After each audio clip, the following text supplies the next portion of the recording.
নমস্কার বন্ধুরা, কেমন আছো তোমরা সবাই? আমি ভালোই আছি। আজকে না মনটা খুব খারাপ জানো। আজকে না মানে কটা দিন যাবতই মনটা খুব খারাপ। কারণ হয়েছে আমরা যে রুমটায় আছি ভাড়া, ওই রুমটাতে আমি অনেক বছর যাবত আছি। এই রুমটাকে আমাকে ছাড়তে হবে। মানে কিছুদিন যাবত বলছে যে তো রুমটা ছাড়ার জন্য। আমরা অ্যাকচুয়ালি আসাম গেছিলাম, বাড়ির থেকে আসার পর ওনার বলেছে রুমটা ছাড়ার জন্য। কারণটা হয়েছে যেহেতু ওর মেয়ে থাকবে এই রুমটায়। তারপর আমার খুব মানে খারাপ লাগছে, ওই জন্যই আমি অনেকটা বছর যাবত এই রুমটায় আছি। আর এখন বুঝতেই পারো এই রুমটাকে আমাকে ছেড়ে যেতে হবে। অনেক খুঁজেছি রুম, কোথাও পাচ্ছিলাম না। তারপরে যা হোক, ওনারের ভাই আছে আমাদের পাশের ঘরে, তো উনি বলেছে ওনার রুম দেবে আমাকে। দেওয়ার পর আছে যাই হোক, এখন ওই রুমটায় কালার ওলার চলছে। তো আমরা সম্ভাবনা কৃষ্ণ জন্মাষ্টমীর আগেই শিফটিং করব। ওই দিন হয়তো আমরা পুজো কিছু রাখবো আর কি, ওই আর কি। তো ওই জন্য মনটা খারাপ লাগছে। এত নিজের মতন করে এই ঘরটার জন্য আমি সব রেডি করেছি, বা এতটা দিন বললে ভুল, এতটা বছর যাবত আছি রুমটায়। আর রুমটা এখন ছেড়ে যেতে হবে।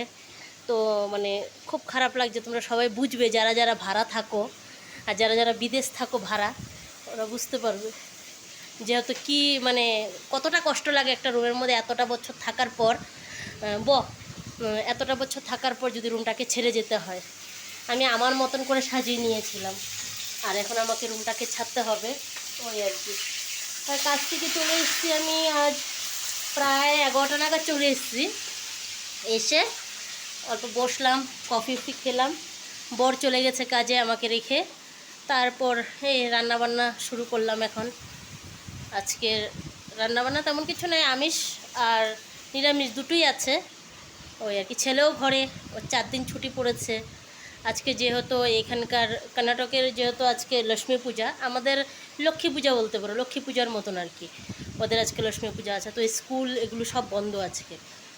আর কালকে 15 আগস্ট গেছে, তো 15 আগস্টেরও বন্ধ ছিল, ফাংশন ছিল স্কুলে, আমরা গেছিলাম। ওই ফাংশন শেষ হওয়ার পরে চলে আসলাম আমরা ওইখানে খাওয়া দাওয়া করে। তারপর আবার আজকেও ছুটি, কালকেও ছুটি, পরশুদিন তো সানডে, তো ছুটিই থাকবে। এরপর এখন আবার তোমার একবার সোমবারে, তো ছেলে একসাথে 4 দিন ছুটি পেয়েছে, ও খুব খুশি। খুব টিউশন আছে ওর আজকে বিকেলবেলা। তো ওইটাই বলছিল, মা আমার তো হোমওয়ার্ক নেই, আমি টিউশনে যাব না। আমি বলছি না, টিউশনেতে না গেলে তো চলবে না, হোমওয়ার্ক ছাড়া বুঝি আর কোনো পড়াশোনা নেই। ও বললো ওই আর কি। এসছে আমাদের ঘরে আমাদের অতিথি বলতে আমার বড় দিদির জায়ের মেয়ে, ওরাও এখানেই থাকে, ব্যাঙ্গালোরেই থাকে। ও আসে কখনো এই সময়টায়, ওই আর কি। তারপর তোমরা কে কেমন আছো বলো, আমাকে কমেন্ট করো, আমি রিপ্লাই দেব। আমার ভিডিও তোমাদের কেমন লাগে সেটাও বলো। আমি অ্যাকচুয়ালি নতুন, বুঝতে পেরেছো, আমি পারি না এই ভিডিও করা বা ডেলি ব্লগ করা, এগুলো না আমার দ্বারা তো হয় না, তবুও ইচ্ছে করছে, ঠিক আছে করি, ওই আর কি। এই সময়টা পুরো একা হয়ে যায় জানো, বড় থাকে না, ছেলেও থাকে না, আমি এসে প্রায় অনেকটা সময় একা থাকতে হয়। ভাবি যে তো না, একটু একটু করি, সবাইকে দেখে আমারও ইচ্ছে জেগেছে মনে, ওই জন্য স্টার্ট করলাম, দেখা যাক কি হয়। ঠিক আছে, টাটা, তোমরা ভালো থেকো, আমাকে কমেন্ট করো ভালো ভালো, ওই আর কি। আমার ভিডিও কেমন লাগে জানিও, টাটা।